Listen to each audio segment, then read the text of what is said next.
रात भर की मूसलाधार बारिश के बाद गांव पर कड़कड़ाती ठंड का कहर टूट पड़ा था। इसी ठंड में रूपेश जंगल से लकड़ियों का भारी गट्ठर उठाए गांव की ओर लौट रहा था, क्योंकि आज अगर लकड़ी नहीं बिकी तो चूल्हा नहीं जलेगा। गांव के बीच खड़े पुराने बरगद के नीचे ठंड से कांपते हुए भगवनदास काका बैठे थे। उनके घर का अलाव बुझ चुका था और पेंशन इतनी नहीं कि महंगी लकड़ियां खरीद सकें। ओ रूपेश, जरा इधर तो आ बेटा। किधर भागा जा रहा है इस ठंड में? राम राम काका, बस घर जा रहा था। बड़ी मुश्किल से ये लकड़ियां मिली हैं। अरे ये गट्ठर सब अपने घर ही ले जाएगा क्या? जरा 2-4 मोटी लकड़ियां दे दे बेटा, ठंड से हाथ पांव सुन्न हो गए हैं। काका, रात भर की बारिश में सब भीग गया था। जंगल के अंदर तक जाना पड़ा सूखी टहनियों के लिए। समझ रहा हूँ बेटा, बता क्या लेगा इन लकड़ियों का? पूरा गट्ठर 20 रुपए का है काका। अब आप ही बताओ इसमें से कितनी दूं? 20 रुपए? अरे बेटा, इतनी तो मेरी पेंशन भी नहीं आती। चलिए, आप पुराने आदमी हैं, 15 रुपये दे दीजिए, पूरा गट्ठर आपका। 10 रुपये ले ले, बस सामने वाली 2 मोटी लकड़ियां दे दे। काका, इस ठंड में लकड़ी नहीं, अपनी जान बेच रहा हूँ। 12 रुपये दे दीजिए, इससे कम मत कराइए। ठीक है बेटा, तेरी मेहनत का मान रखता हूँ। रूपेश ने भगवनदास काका की कुटिया के आंगन में लकड़ियों का भारी गट्ठर रख दिया और फिर अपने घर की ओर चल पड़ा। आसमान जो सुबह खुला खुला सा लग रहा था, फिर से मटमैला होने लगा। हे भगवान, ये हवा है या मौत का बुलावा? सवेरे तो लगा था कि धूप खिलेगी, पर यह तो आसमान फिर से काला पड़ने लगा। इस तूफानी हवा में गांव तक का रास्ता तय करना पहाड़ चढ़ने जैसा लग रहा है। अगर इस ठंड ने मुझे पकड़ लिया तो हफ्तों बिस्तर पकड़ लूंगा। हे भगवान, बस आज सही सलामत घर पहुंचा दे। रास्ते में कोई मुसीबत ना आए, बस एक बार घर की चौखट दिख जाए, फिर चाहे जितनी बारिश हो। हे भगवान, यह कैसा प्रलय डा रहे हो? रात भर तो बादलों ने चैन लेने नहीं दिया और अब ये बर्फीली हवा जैसे कलेजा चीर देगी। जाने कहाँ फंस गए होंगे वो। बोल के गए थे कि लकड़ियां लेकर जल्दी लौट आएंगे, पर इस कड़ाके की ठंड में तो हाथ पांव भी काम नहीं करते। वो बस घर आ जाए। उसकी आंखें बार बार उसी रास्ते पर जाकर टिक जाती थीं, जहां से रूपेश आने वाला था। आखिरकार रूपेश ने अपने घर के आंगन में कदम रखा। जैसे ही रूपाली ने उसे देखा, उसकी जान में जान आई, लेकिन चिंता गुस्से और डांट के रूप में बाहर निकली। आ गए आप। हे भगवान, मैं तो कब से राह देख रही थी। बस रूपाली बच गया समझो। रास्ते में ऐसी हवा थी कि लगा आज तो घर नहीं पहुंच पाऊंगा। देखिए तो सही आपकी क्या हालत हो गई है। मैं आपसे 1000 बार कहती हूँ कि इतना बाहर रहना ठीक नहीं है, पर आप मेरी बात सुनते ही कहाँ हैं। ऐसी जिद अच्छी नहीं है। शाम होने से पहले घर लौट आया कीजिए। अरे वो भगवनदास काका मिल गए थे बरगद के नीचे, उन्हीं से मोल भाव करने में देर हो गई। कुछ पैसे मिल गए, अब कल का इंतजाम हो जाएगा। पैसे बाद में देखेंगे। अगर बीमारी ने पकड़ लिया तो इन पैसों से ज्यादा हकीम ले जाएगा। चलिए, अब ज्यादा बहस मत कीजिए, जल्दी से जाइए और हाथ मुंह धोकर साफ कपड़े पहन लीजिए। मैंने चूल्हे पर पानी गर्म किया है। हाँ भाग्यवान, बस अभी आया। दोबारा बिना बताए इतनी देर की तो मैं खुद आपको ढूंढने जंगल निकल जाऊंगी। बता दे रही हूँ। रूपेश हाथ मुंह धोकर खाने बैठ जाता है। सच में रूपाली, आज अगर तूने यह गरम खाना और आग ना दी होती तो मेरी हड्डियां जम जाती। कल अगर जरा भी आसमान साफ हुआ तो हमें हाथ पांव मारकर बहुत सारी सूखी लकड़ियां जमा करनी होंगी। यही तो मैं कह रही हूँ, इस साल की ठंड तो जान लेकर मानेगी। अभी तो ये शुरुआत है। बादल जैसे छाए हुए हैं, लगता है कभी भी फिर से बारिश शुरू हो सकती है। हाँ, मौसम का कोई भरोसा नहीं। हमें कल परसों में ही ढेर सारी सूखी लकड़ियां जमा करनी होंगी।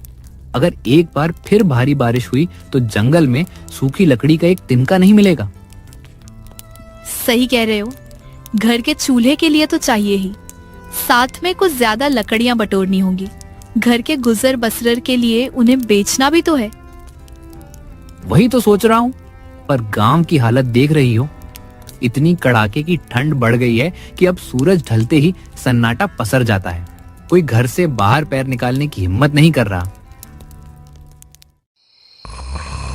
रुपेश और रूपाली खाना खाकर सो जाते हैं।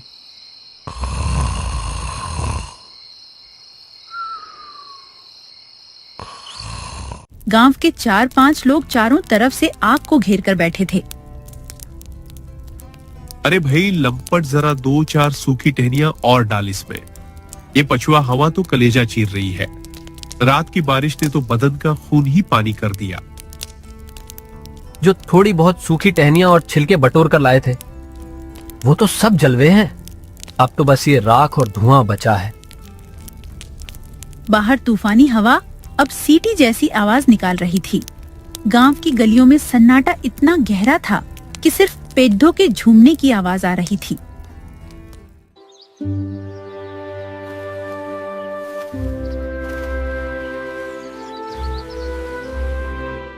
अगली सुबह रात भर की कंपकपी के बाद रुपेश खाना खाकर कुल्हाड़ी कंधे पर रख जंगल की ओर निकल पड़ा। रास्ते में गांव के मोड़ पर चाय की दुकान थी। वहां अलाव के पास उसके पुराने दोस्त बथुया और बिरजेश बैठे थे। राम राम भाइयों, आज तो बड़ी जल्दी सभा जम गई। राम राम रूपेश। अरे कहाँ जा रहा है कुल्हाड़ी लेकर? तुझे कुछ खबर भी है या बस पेट पालने की धुन में लगा है? क्या हुआ बथुया, ऐसी क्या आफत आ गई? आफत आ नहीं गई, आफत आने वाली है रूपेश। आज सवेरे शहर से आए डाकिये ने बताया है कि मौसम विभाग ने मुनादी कर दी है। अगले 2-3 दिनों में ऐसी भयंकर बारिश और तूफान आने वाला है कि गांव के पुराने पेड़ भी टिक नहीं पाएंगे। क्या कह रहे हो? अभी कल रात की बारिश से तो उभर नहीं पाए और अब और भयंकर बारिश। हाँ रूपेश, रेडियो पर भी खबर आई है। कह रहे हैं कि यह तो बस शुरुआत थी। हम तो सोच रहे हैं कि घर की मरम्मत कैसे करें। रूपेश, तू जंगल जा रहा है तो सावधान रहना। अगर बारिश शुरू हो गई तो नाले उफान पर आ जाएंगे। तू लकड़ियां काटने की सोच रहा है, पर जान बची तो ही लकड़ी काम आएगी। भाइयों, अगर ये खबर सच है तो मुझे आज ही जितनी हो सके उतनी सूखी लकड़ियां और चारा जमा करना होगा। रूपाली भी घर पर अकेली है, मुझे छप्पर को भी रस्सियों से बांधना होगा। ये तो सच में मुसीबत की घड़ी है। वही तो हम भी बस यही चर्चा कर रहे हैं कि गांव के लोगों को आगाह कर दें। उसने अपने दोस्तों से विदा ली और तेज कदमों से जंगल की ओर बढ़ गया। रुपेश जंगल पहुंचा और जी जान लगाकर उसने ढेर सारी सूखी लकड़ियां बटोरी। उसे अपने दोस्तों की बातें याद थी और वो जानता था कि आने वाला तूफान भयानक हो सकता है। उसने लकड़ियों को 2 हिस्सों में बांटा, एक अपने घर के लिए और दूसरी बाजार में बेचने के लिए। जब वो भारी गट्ठर लेकर गांव लौट रहा था, तभी रास्ते में उसे गांव का सबसे बड़ा कंजूस सेठ नाथुराम मिल गया। सेठ ने देखा कि रुपेश के पास अच्छी सूखी लकड़ियां हैं, तो उसकी नियत डोल गई। अरे ओ रुपेश, कहाँ जा रहा है इतना बोझ लेकर? राम राम सेठ जी, बस गांव जा रहा हूँ। 2 दिन बाद बड़ा तूफान आने वाला है, उसी का इंतजाम कर रहा हूँ। तूफान वूफान तो आता रहता है। तू ये बता कि यह लकड़ियां बेचने के लिए हैं? जी सेठ जी, ये वाला गट्ठर बेचने के लिए ही है, पर आप तो जानते हैं मौसम खराब है और जंगल में सूखी लकड़ी मिलना कितना मुश्किल हो गया है। इस पूरे गट्ठर का दाम 40 रुपए लगेगा। अरे रुपेश, तू तो लूट मचाए है। इतनी सी लकड़ी का 40 रुपए? ये तो जंगल की मुफ्त की चीज है। देख, मैं तुझे 15 रुपए दूंगा। इतना बहुत है तेरे लिए। 15 रुपए? सेठ जी मजाक मत कीजिए। इस कड़कराती ठंड में मेरी हड्डियां बोल गई है ये लकड़ियां इकट्ठा करने में, और तूफान आने के बाद तो ये सोने के भाव बिकेंगी। कम से कम 35 रुपए से 1 पैसा कम ही लूंगा। देख रुपेश, तू जिद मत कर। गांव में सब जानते हैं कि मैं नगद पैसे देता हूँ। 20 रुपए ले और यह गट्ठर मेरे घर रख दे। इतनी बड़ी रकम तुझे एक साथ कोई नहीं देगा। सेठ जी, आपकी कंजूसी पूरे इलाके में मशहूर है, पर मेरी मेहनत का भी तो ख्याल कीजिए। 20 रुपये में तो आजकल चाय नाश्ता भी ढंग से नहीं होता। अगर आपको इतनी ही सस्ती चाहिए तो खुद जंगल क्यों नहीं चले जाते? तू मुझसे जुबान लड़ा रहा है। इतना घमंड ठीक नहीं है। देख ले, बाद में पछताएगा। पछताना मुझे नहीं, आपको पड़ेगा सेठ जी, जब तूफान शुरू होगा और आपके पास चूल्हा जलाने को तिनका भी नहीं होगा। राम राम। अरे ओ रुपेश, रुक तो जा भाई। रुपेश सेठ नाथुराम की बातों को अनसुना कर घर लौट आया। कुछ दिन तो शांति रही, लेकिन फिर मौसम विभाग की भविष्यवाणी सच साबित हुई। अचानक आसमान काला पड़ गया और ऐसी मूसलाधार बारिश शुरू हुई कि थमने का नाम ही नहीं ले रही थी। रात होते होते ठंड इतनी बढ़ गई कि बारिश की बूंदें जमने लगी और सफेद बर्फ गिरने लगी। पूरा गांव बर्फ की सफेद चादर में ढक गया। आधी रात का समय था। बाहर तूफान का शोर और छप्पर पर गिरती बर्फ की आवाज से रुपेश की नींद अचानक उचट गई। रुपेश उठा और बाहर का नजारा देखकर उसकी आंखें फटी की फटी रह गईं। हे मेरे श्याम बाबा, ये क्या मंजर है? गांव में बर्फ गिरने लगी। अगर मैंने उस दिन हिम्मत करके वो लकड़ियां जमा ना की होती तो आज हम भी बर्फ की तरह जम जाते। शुक्र है तेरा कि समय रहते बुद्धि दे दी, वरना इस वक्त जंगल की एक एक लकड़ी पानी और बर्फ से भीग चुकी होगी। हारे का सहारा बाबा श्याम हमारा। रूपाली, ओ रूपाली, उठ जरा, बाहर देख तो सही, क्या गजब हो रहा है। क्या हुआ? इतनी रात को क्यों चिल्ला रहे हो? अरे राम, ये बर्फ गिर रही है। पहाड़ों जैसी ठंड आज हमारे गांव में उतर आई है, देख रही है। बाहर जो भी लकड़ी बची होगी वो अब पत्थर जैसी गीली और ठंडी हो गई होगी। सच कह रहे हो? आपकी वही मेहनत आज काम आ रही है। देखिए, पूरा गांव कैसा सन्नाटे में डूबा है। सेठ नाथुराम जैसे लोग जो कौड़ियों के भाव लकड़ी मांग रहे थे, आज अपनी कोठियों में थर थर कांप रहे होंगे। हाँ, आज जिसके पास सूखी लकड़ी है वही राजा है। चल अंदर चल, आज की रात बहुत लंबी होने वाली है। अगली सुबह सूरज की किरण बर्फ की सफेद चादर पर पड़ी तो पूरा गांव जम चुका था। चारों ओर बर्फ ही बर्फ थी और घर से बाहर निकलना जान जोखिम में डालना था। रुपेश और रूपाली अपने घर के भीतर चूल्हे की हल्की गर्माहट में बैठे ही थे कि तभी दरवाजे पर किसी के कराने और दस्तक देने की आवाज आई। रुपेश, ओ रुपेश भाई, घर में हो क्या? रुपेश ने जैसे ही दरवाजा खोला, सामने सेठ नाथुराम खड़ा था। अरे सेठ जी, आप इस बर्फीली सुबह में यहाँ क्या कर रहे हैं? रुपेश, रात भर बिजली नहीं थी और चूल्हा जलाने को सूखी लकड़ी का एक टुकड़ा तक नहीं बचा। नौकरों ने गीली लकड़ियां सुलगाने की कोशिश की, पर पूरे घर में बस धुआं भर गया। हम तो जमने की कगार पर हैं। तो सेठ जी, अब जंगल चले जाइए, वहां तो लकड़ियां मुफ्त की चीज है, जितनी चाहे उठा लाइए। अरे नहीं रुपेश, मुझे शर्मिंदा मत करो। कल मैंने जो कहा था वो मेरी लालच और मूर्खता थी। मुझे माफ कर दो भाई। सच तो यह है कि इस वक्त ये सूखी लकड़ियां सोने से भी ज्यादा कीमती हैं। ये लो तुम्हारे 40 रुपए, बल्कि अगर और चाहिए तो वो भी ले लो। बस मुझे वो लकड़ियों का गट्ठर दे दो। सेठ जी, मुझे आपसे ज्यादा पैसे नहीं चाहिए, जो हक का था वही लूंगा। रुपेश ने अंदर से सूखी लकड़ियों का एक बड़ा गट्ठर निकाला और सेठ को दिया। आपने अपनी गलती मान ली, यही बड़ी बात है। लीजिए, इसे ले जाइए और जल्दी से आग जलाइए, वरना यह ठंड किसी को नहीं बख्शेगी। आज समझ आया कि मेहनत की कोई कीमत नहीं होती और जरूरत के वक्त इंसान का घमंड काम नहीं आता। तेरा बहुत शुक्रिया रुपेश, तूने आज मेरी जान और इज्जत दोनों बचा ली। ये लो तुम्हारे 40 रुपए।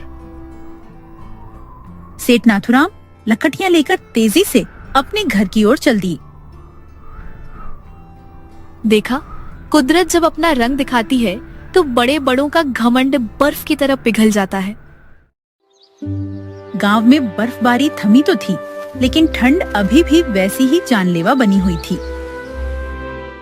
उसी गांव में एक और लकड़हारा मनीराम बड़ा ही लालची और मौके का फायदा उठाने वाला इंसान था। उसने सोचा था कि इस आपदा में वो लकड़ियां ऊंचे दामों पर बेचकर अमीर बन जाएगा। एक दोपहर मनीराम लकड़ियों का गट्ठर लेकर गांव की एक तंग गली से गुजर रहा था। वहां एक टूटे फूटे घर के बाहर रामू काका धूप सेकने की कोशिश कर रहे थे। मनीराम बेटा, जरा रुकना। क्या ये लकड़ियां बेचने के लिए है? हाँ काका, बेचने के लिए ही है, पर यह मामूली लकड़ी नहीं है, बिल्कुल सूखी और खरी है। एक बार जलाओगे तो रात भर घर गर्म रहेगा। इसका दाम 60 रुपए लगेगा। 60 रुपए? बेटा, मैं तो बूढ़ा आदमी हूँ, सहारा कोई नहीं है। मेरे पास में बस 30 रुपए बचे हैं। क्या 30 रुपए में थोड़ी लकड़ी दे दोगे? 30 रुपए? काका मजाक मत करो। 30 रुपए में तो आजकल लकड़ी का धुआं भी नहीं मिलता। मेरे पास इतना समय नहीं है कि घाटे का सौदा करूं। बेटा, आज रात नहीं कटी तो सुबह तक मेरा शरीर पत्थर हो जाएगा। थोड़ी सी दे दे बेटा, दुआ मिलेगी। दुआओं से पेट नहीं भरता काका, पैसे पूरे लाओगे तभी लकड़ी मिलेगी। मनीराम बिना पीछे मुड़े वहां से चल दिया। रामू काका की आंखों में आंसू आ गए। मनीराम के जाने के बाद वहां से रूपेश गुजरा। वो अपनी सूखी लकड़ियों का आखिरी छोटा सा गट्ठर लेकर घर की ओर जा रहा था। काका की हालत देख रूपेश तुरंत उनके पास दौड़ा। काका, ये क्या हाल बना रखा है? आप यहाँ बाहर इस बर्फीली हवा में क्यों बैठे हैं? बेटा, रूपेश मनीराम से लकड़ी मांगी थी, पर उसने पैसे कम होने पर मना कर दिया। अब लगता है आज की रात आखिरी है। काका, आप चिंता मत करो, यह रही लकड़ियां और ये आज ही जलेंगी। पर बेटा, इसके पैसे मेरे पास तो सिर्फ 30 रुपये हैं। काका, पैसे रहने दीजिए, इंसानियत से बड़ा कोई पैसा नहीं होता।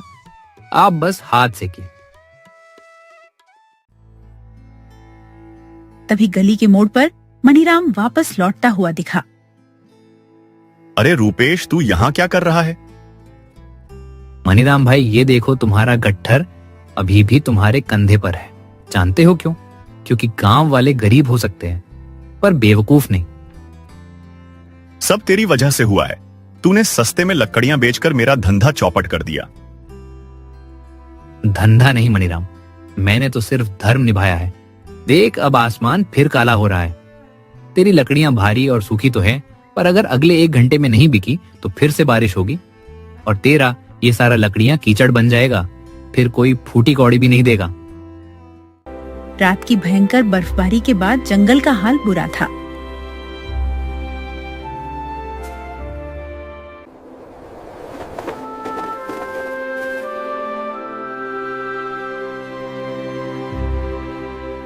रुपेश ने सुबह उठकर देखा कि घर में लकड़ियां कम होने लगी हैं। उसने अपनी कुल्हाड़ी उठाई और रूपाली के पास गया। रूपाली, घर की लकड़ियां खत्म होने को है और बाहर सब भीग चुका है। मैं जंगल जा रहा हूँ, कुछ खाने को बांध दे। पता नहीं आज कितनी दूर जाना पड़े। रूपाली ने प्यार से रोटियों और अचार की एक पोटली बनाई और रुपेश को थमा दी। ये लीजिए जी, और शाम को जल्दी आइए। रुपेश कुल्हाड़ी कंधे पर रख जंगल की ओर चल पड़ा। जंगल में हर तरफ नमी थी, जहाँ देखो वहाँ गीली लकड़ियां थीं। रुपेश सूखी लकड़ी की तलाश में जंगल के बहुत भीतर पहुंच गया। वहाँ उसने देखा कि एक बूढ़ी अम्मा पेड़ के नीचे बैठी है। जैसे ही रुपेश पास पहुंचा, बूढ़ी अम्मा ने अपनी आंखें खोली। उनके चेहरे पर तेज था, पर वे बहुत थकी हुए लग रही थीं। बेटा, क्या तुम्हारे पास कुछ खाने को होगा? मैं कई दिनों से भूखी हूँ। रुपेश का दिल पसीज गया। उसने बिना कुछ सोचे रूपाली की दी हुई खाने की पोटली बूढ़ी अम्मा के सामने रख दी। अम्मा, ये साधारण भोजन है, पर मेरी पत्नी ने बड़े प्रेम से बनाया है। आप इसे ग्रहण करें। बूढ़ी अम्मा ने बड़े चाव से भोजन किया। भोजन करने के बाद उनके चेहरे पर एक अलौकिक मुस्कान आई। बेटा तू बड़ा दयालु है, खुद भूखा रहकर तूने एक बुढ़िया का पेट भरा। बता तू इस घने और गीले जंगल में क्या ढूंढ रहा है? अम्मा, गांव में कड़ाके की ठंड है। मैं सूखी लकड़ियां लेने आया था, पर भारी बारिश और बर्फ ने सब भिगो दिया है। समझ नहीं आ रहा कि घर का चूल्हा कैसे जलेगा और गांव वालों की मदद कैसे करूंगा। ले बेटा, यह तेरी दया का फल है। यह जादुई वृक्ष के बीज हैं। इन्हें अपने घर के सामने लगा देना। इन पेड़ों की टहनियां हमेशा सूखी और खरी रहेंगी। तू जितना इन्हें काटेगा, ये उतनी ही तेजी से बढ़ेंगे। तुझे और तेरे गांव को कभी लकड़ियों की कमी नहीं होगी। रुपेश की खुशी का ठिकाना ना रहा। वो खाली हाथ नहीं, बल्कि पूरे गांव के लिए एक वरदान लेकर घर की ओर भागा। घर पहुंचते ही उसने रूपाली को सारी बात बताई। क्या सच में एक पोटली खाने के बदले इतना बड़ा चमत्कार? हाँ रूपाली, इंसानियत कभी खाली नहीं जाती। अब हमारे घर के सामने खुशहाली का पेड़ उगेगा। रात को रुपेश और रूपाली ने मिलकर उन बीजों को आंगन की गीली मिट्टी में बो दिया। उनके मन में एक अजीब सी उम्मीद थी और वे कंबल ओढ़कर सो गए।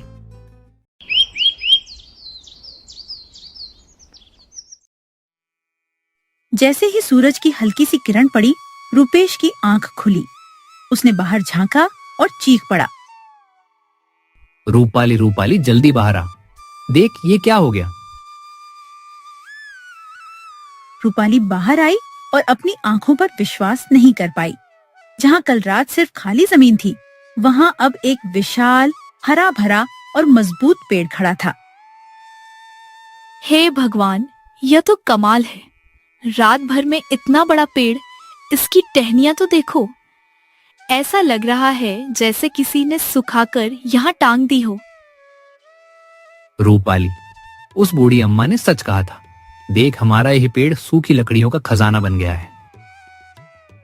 सचमुच भगवान गरीबों की सुनता जरूर है। अब ना हमारा चूल्हा बुझेगा। अम्मा की कृपा से आज हमारे आंगन में खुशहाली का पेड़ उगाया है। धन्यवाद बूढ़ी अम्मा।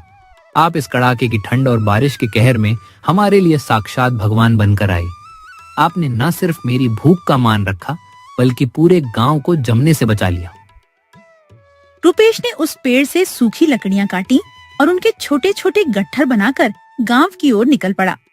गांव के लोग रुपेश की ईमानदारी और दरियादिली देखकर बहुत खुश हुए और देखते ही देखते पूरे गांव में खुशहाली छा गई।